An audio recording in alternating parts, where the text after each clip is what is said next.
Maria woke up on a Tuesday morning determined to take better care of her health. At 64, widowed for 2 years, she decided it was time to get moving. She put on the pink sneakers her daughter had given her for Christmas, opened a YouTube exercise video that promised to transform your body in 30 days, and began following an intense, high-intensity routine. It was a 20-minute workout with burpees, explosive squats, running in place, and rapid crunches. If 30-year-olds can do it, so can I, thought Maria, determined to prove to herself that age was just a number.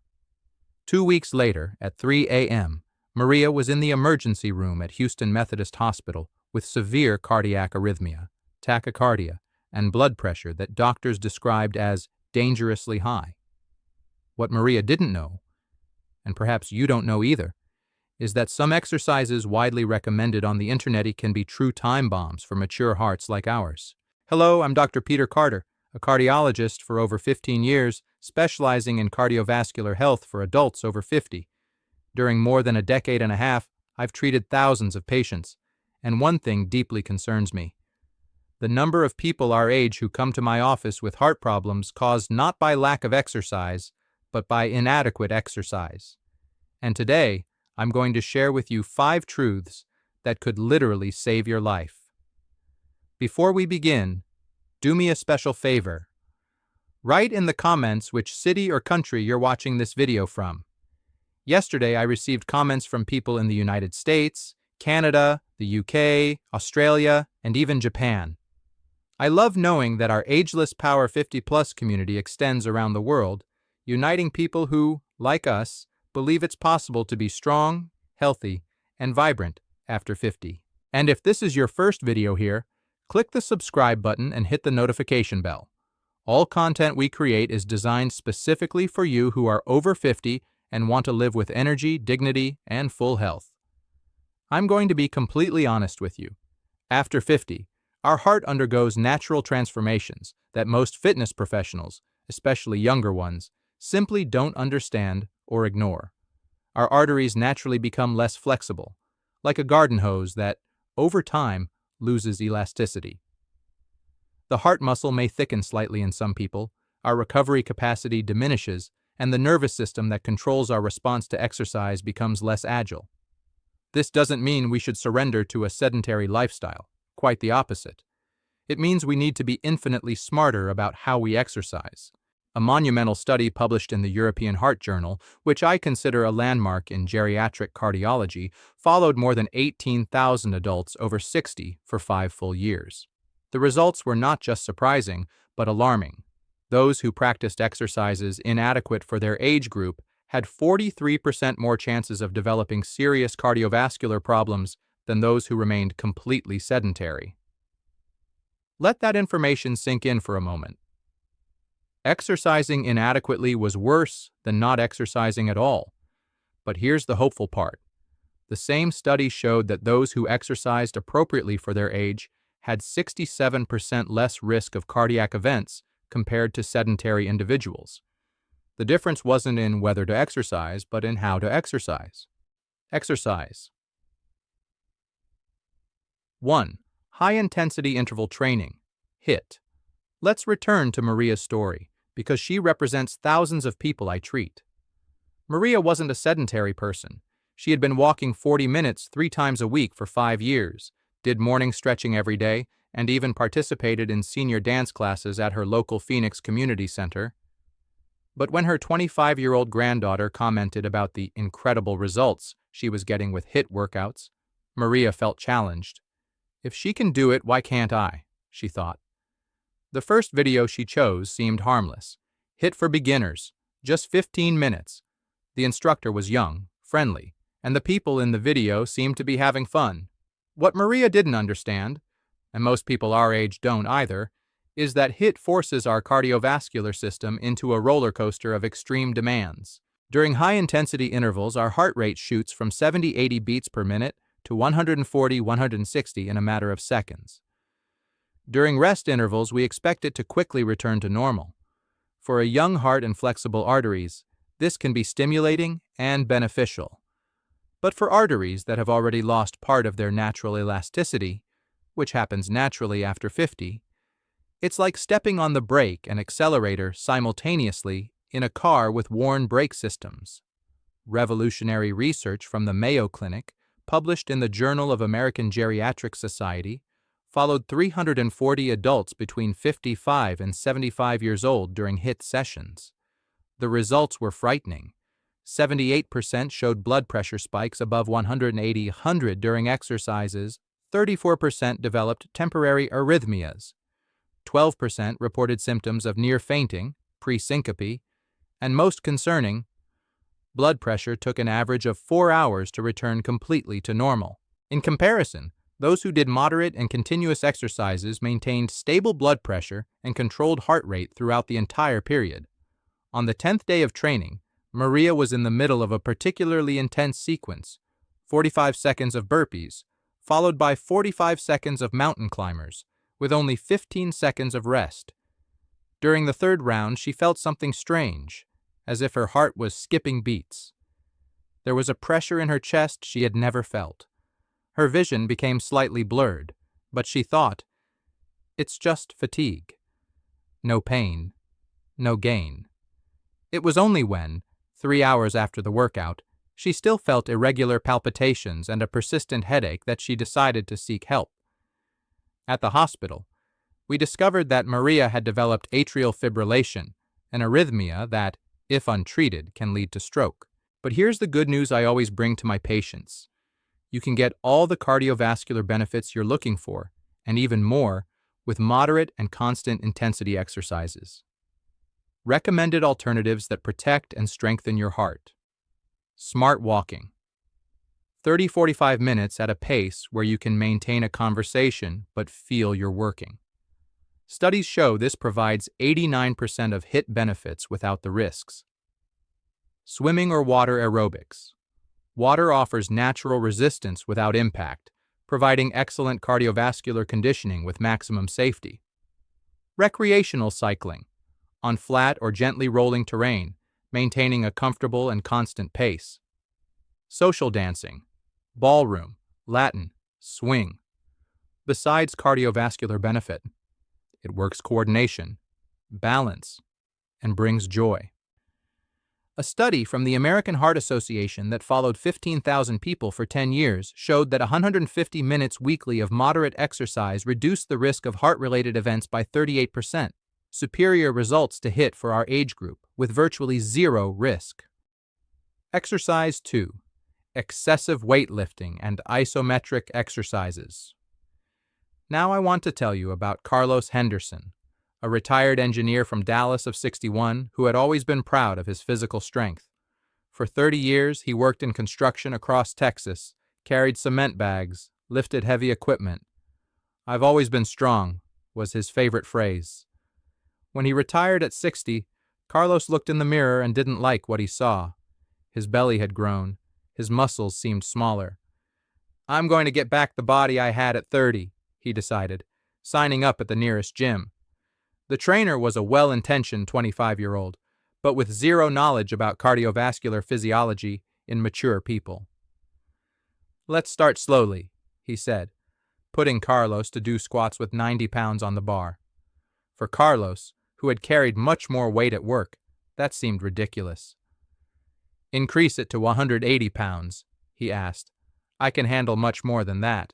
What Carlos didn't understand, nor did the young trainer, is that there's an abysmal difference between carrying weight functionally during work and doing maximum strength exercises in a concentrated manner.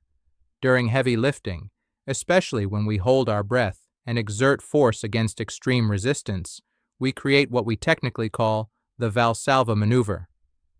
This generates a brutal and sudden increase in pressure within the chest, abdomen, and consequently in the cardiovascular system. Imagine a pressure cooker. When you close all the valves and apply heat, the internal pressure increases dramatically. That's exactly what happens to your blood vessels during heavy lifting with blocked breathing, except there's no escape valve. Researchers from Johns Hopkins Medical School conducted a fascinating study where they measured real-time blood pressure of 280 adults over 55 during different types of exercise. The results were shocking. During maximum weightlifting, systolic pressure reached 280 mmHg in some participants. Diastolic pressure rose to over 150 mmHg. These levels remained elevated for 15 to 20 minutes after exercise completion. 23% of participants showed arrhythmias during or shortly after maximum effort. To give you an idea of the severity, pressure of 280-150 is considered hypertensive emergency. It can cause stroke, heart attack, or aneurysm rupture. Carlos was in the middle of a free squat set with 185 pounds, more weight than he had used in years, when it happened. In the middle of the 5th repetition, holding his breath and exerting maximum force to rise with the bar, he felt a sudden and intense headache, as if someone had hit his head with a hammer. His vision became completely blurred for several seconds. Fortunately, a more experienced trainer was nearby and noticed something was wrong. Carlos was pale, sweating cold, and his hands were shaking. At the hospital, we discovered he had suffered a pressure spike that could have been fatal. His tests showed small lesions in the eye vessels, evidence that the pressure had been so high it damaged small capillaries. Muscle strength is absolutely fundamental after 50. I'm not saying to abandon it. Losing muscle mass, sarcopenia, is one of the biggest risks to our independence. But we need to be strategic and intelligent. Safe techniques that work. 60-70% principle. Use loads of 60-70% of your maximum. If you can lift 110 pounds once, work with 65-75 pounds for multiple repetitions. Continuous breathing. Never, ever hold your breath during effort. Exhale during the force phase. Inhale during relaxation. More repetitions, less weight. Instead of 6 heavy repetitions, do 12-15 repetitions with moderate weight. The benefit for strength and endurance is similar, but infinitely safer. Elastic resistance. Resistance bands and tubes provide excellent muscle work without the pressure spikes of free weights. Functional exercises. Movements that mimic daily activities, getting up from a chair, carrying groceries, climbing stairs. Carlos now trains following these principles. At 63, he's stronger and more defined than he was at 60, and with his heart completely protected. Exercise. 3. Activities in extreme weather conditions. Lucia Martinez, a retired 65-year-old history teacher from Miami, had always been an example of discipline. For 15 years, regardless of rain or shine, there she was at 6 a.m., covering exactly the same 3 miles along Miami Beach. Discipline is freedom, she used to tell her grandchildren, citing a phrase she learned in her youth. For Ana Lucia, breaking routine was a sign of weakness. The problem started during an atypical heat wave in August. For 5 consecutive days, the temperature at 6 a.m. already marked 85 degrees Celsius, with 90% humidity. Thermometers would reach 105 degrees Celsius during the day. All her friends canceled their morning walks. "It's too hot, Anna. Let's wait for the temperature to drop," they suggested. But Ana Lucia responded with her characteristic phrase, "I'm strong. I can handle any weather. I won't let heat defeat me." What many people our age don't realize is that our thermal regulation system, the body's internal thermostat, becomes significantly less efficient with aging. While a 25-year-old adapts quickly to temperature changes, our mature body takes much longer to adjust and often cannot adapt completely. In high temperatures, our blood vessels dilate to try to release heat through the skin. This forces the heart to pump much more blood to compensate for the escape of blood pressure. Simultaneously, we lose large amounts of fluid and mineral salts through sweat, making blood thicker and harder to pump. It's like trying to pump honey instead of water. The heart needs to work much harder. In low temperatures, the opposite happens. Vessels contract violently to conserve body heat, dramatically increasing the resistance the heart needs to overcome to circulate blood. An impressive study from Harvard Medical School followed cardiac emergencies in Boston for 3 complete years, analyzing more than 50,000 cases. The findings were frightening. 74% of heart attacks in people over 60 occurred on days with extreme temperatures. Temperatures above 90 degrees Kelvin increased risk by 67%. Temperatures below 41 degrees Celsius increased risk by 84%. The most dangerous period was between 6 a.m. and 10 a.m., exactly when many people exercise. On the 5th consecutive day of extreme heat, Lucia started her walk as always. At mile 1.2, she felt slightly nauseous, but attributed it to age. It's normal to feel a little tired, she thought. At mile 1.8, the nausea increased, and she began feeling dizzy. She stopped in the shade of a tree for a few minutes, drank some water from the bottle she always carried, and decided to continue. Only half left, she reasoned. At mile 2.4, Lucia realized something was very wrong. Her legs felt wobbly, her vision was blurred, and she felt her heart racing. Even so, she decided to finish the route. "I've never given up on anything in life. I won't start now." When she got home, Lucia could barely open the door. She went straight to the bathroom to cool off and completely fainted. Fortunately, her daughter had arranged to visit her that morning and found her unconscious. At the hospital, we discovered that Lucia was severely dehydrated. Her blood pressure had dropped dangerously, and her body temperature was 102.6 degrees Celsius, severe hyperthermia. Lucia learned to adapt her routine to weather conditions, maintaining the discipline she admired in herself, but with intelligence. And you can do the same. For hot days, above 77 degrees Celsius, exercise before 7 a.m. or after 5:30 p.m. Hydrate 2 to 3 hours before exercise, not just during. Wear light, loose, breathable fabrics. Always seek shaded areas or air-conditioned environments. Reduce intensity by 20-30% when temperature is extreme. Learn to recognize signs of hyperthermia, nausea, dizziness, headache. For cold days, below 59 degrees Celsius. Warm up gradually indoors for 10-15 minutes. Use layering system that can be removed as the body warms. Always protect extremities, hands, feet, head, and neck. Avoid very intense exercises when temperature is below 50 degrees Celsius. Enter heated environment immediately after exercise. Lucia today maintains her admirable discipline, but adapted to reality. On very hot days, she does her walk in the air-conditioned mall.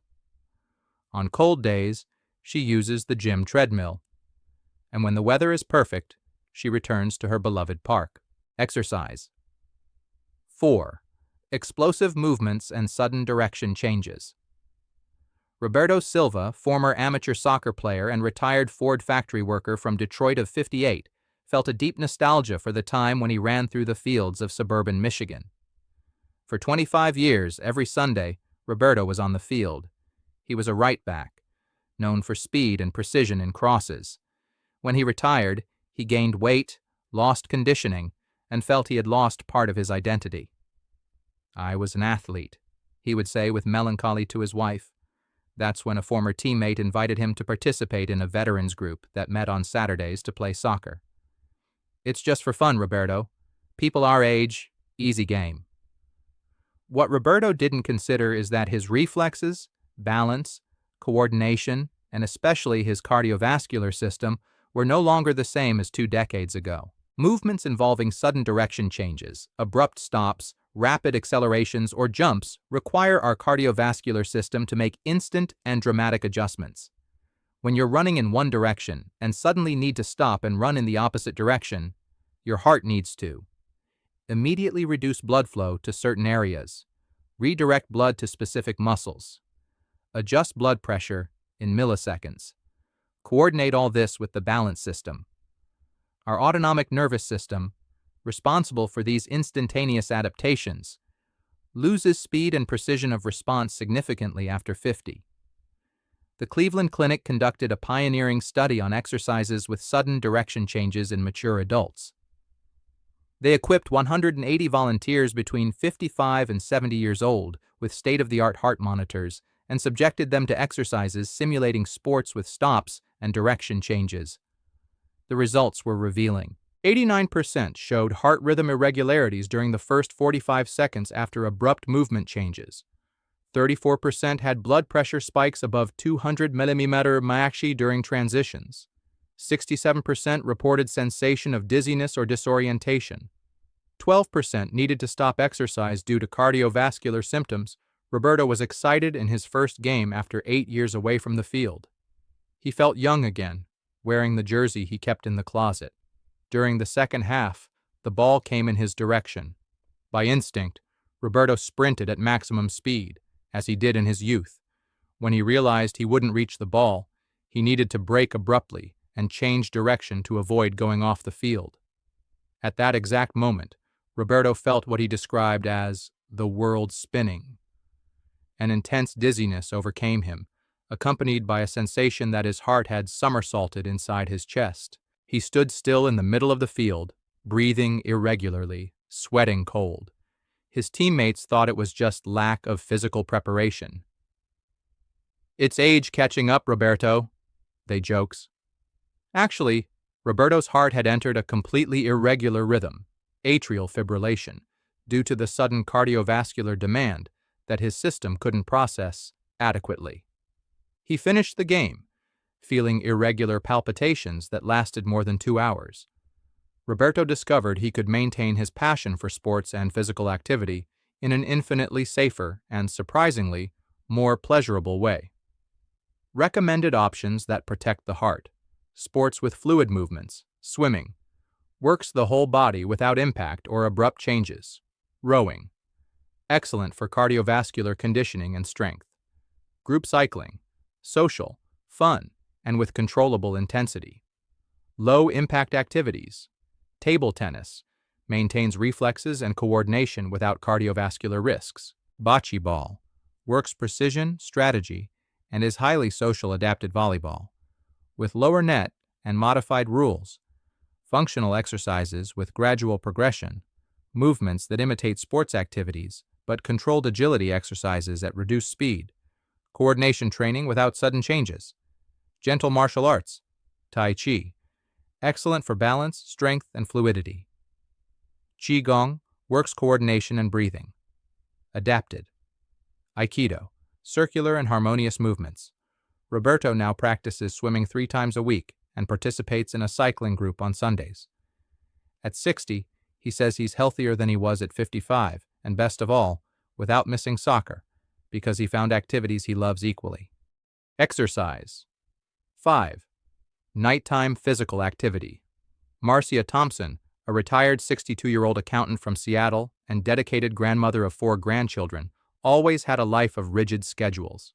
For 35 years, she woke up at 6 a.m. to work at a local accounting firm, took care of the house in the afternoon, and only got time for herself after 8 p.m., when all family commitments were fulfilled.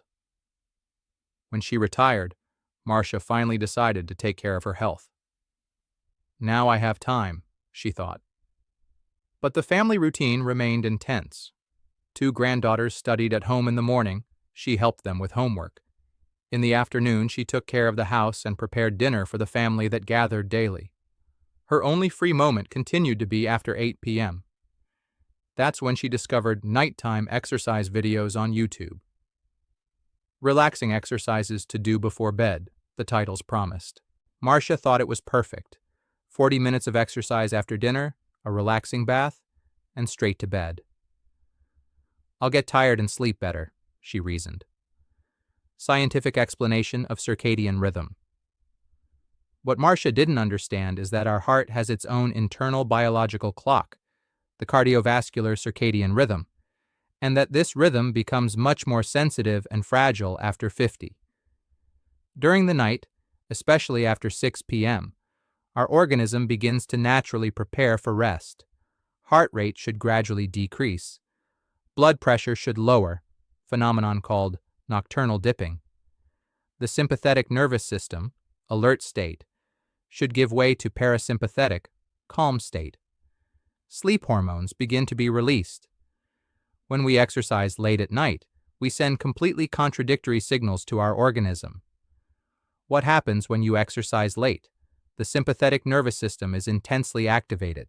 Body temperature increases when it should decrease. Stimulating hormones, adrenaline, cortisol, are released. The heart accelerates when it should decelerate. Production of melatonin, sleep hormone, is inhibited. The Mayo Clinic Sleep Institute, in partnership with the American Sleep Foundation, conducted the most comprehensive study ever done in the United States on nighttime exercise in mature people. They followed 650 adults between 55 and 75 years old who exercised at different times for 18 complete months. The results were impressive. Those who did physical activity after 7 p.m. showed 52% more sleep disturbances. Nighttime blood pressure was 25% higher than normal. 67% reported frequent awakenings during the night. 43% developed some degree of chronic insomnia. The incidence of arrhythmias during the night was 78% higher. Marcia followed her nighttime exercise routine religiously for 3 months. The exercises were gentle, stretching, yoga, some body weight strengthening exercises. Gradually, she began to notice changes in her sleep, but attributed them to stress or age. Even feeling physically tired after exercises, it took more than an hour to fall asleep. She woke up frequently during the night, always between 2 a.m. and 4 a.m. When she woke up at night, she felt her heart racing, as if she were anxious. In the morning, even after 7-8 hours in bed, she felt exhausted. Marcia started taking calming teas, tried breathing techniques, even considered seeing a psychiatrist for anxiety. It was when a friend suggested she change the exercise schedule to test if there was a relationship. Marcia completely reorganized her routine, and the results were dramatic in just 2 weeks. Ideal schedules we discovered through research. Morning, between 7 a.m. and 10 a.m. Best period for fat-burning cardiovascular system, naturally more alert. Energy hormones at natural peak. Improves mood for the rest of the day. Afternoon, between 2 p.m. and 5 p.m. Natural peak of physical performance. Ideal body temperature for exercise. Muscle strength at its best moment. Good for more intense exercises. Early evening, until 6:30 p.m. Maximum. Still allows the body to prepare for sleep. Good for moderate exercises. Allows sufficient time for deceleration. If you can only exercise at night, after 7 p.m. Limit yourself to very light activities, gentle stretching, restorative yoga. Finish at least 3 hours before sleeping. Prefer meditative exercises that promote relaxation. Avoid anything that accelerates the heart. Marcia now does her exercises at 4 p.m. after afternoon snack. She sleeps deeply, wakes up rested, and says she feels 10 years younger. Expanded Practical Solutions section. Now that we know the 5 main risks, let's talk about practical solutions. Because the central message of this video is not to generate fear or discourage you from exercising. It's exactly the opposite. It's to empower you to exercise intelligently, safely, and effectively. Based on 15 years of clinical experience and the latest research in geriatric cardiology, I've developed a program that protects your heart while strengthening your entire body. Monday, Intelligent Strength, 45 minutes, 10 minutes of gradual warm-up, 25 minutes of exercises with elastic bands or light weights, 60% of maximum. Absolute focus on continuous breathing, 12 to 15 repetitions per exercise, 3 sets 10 minutes of final stretching. Tuesday, Moderate cardio, 50 minutes, 45 minutes of walking at a pace where you can maintain a conversation, 5 minutes of gradual cool-down constant hydration. Wednesday, Flexibility and balance, 40 minutes. Gentle yoga or tai chi. Specific proprioception exercises. Core work without excessive force. Thursday, aquatic activity, 45 minutes. Gentle swimming or water aerobics. Low impact, high cardiovascular benefit, excellent for joints. Friday, functional exercises, 40 minutes. Movements that mimic daily activities. Climbing stairs, carrying groceries, simulated gardening coordination work, weekend. Active fun dancing, nature walks, recreational sports, socialization plus exercise, flexible duration according to disposition. Critical warning signs. Regardless of the exercise you're doing, stop immediately and seek medical attention if you feel direct cardiac signs, any chest pain or pressure, pain radiating to left arm, jaw, or neck, irregular or very rapid palpitations, circulatory signs, shortness of breath, disproportionate to effort, dizziness, or imminent feeling of fainting, blurred vision or dark spots in vision, systemic signs, sudden nausea during exercise, excessive cold sweating, mental confusion, or disorientation. These may be signs that your heart is under extreme stress or that something more serious is happening. Final empowerment message. I want to end this video with a deep reflection. Reaching 50, 60, 70 years or more with the disposition to take care of your own health is not just admirable, it's extraordinary. Most people our age have already surrendered to conformity, accepted unnecessary limitations, or simply given up on being the best version of themselves. You're here, watching this video, seeking scientific information, wanting to make intelligent choices. This already puts you among the most proactive 10% of our generation. I fondly remember a special patient, Mrs. Helen Rodriguez, who came to my office at 74 with a phrase I'll never forget. "Doctor, I think it's too late for a woman like me to start exercising. Is it still worth it?"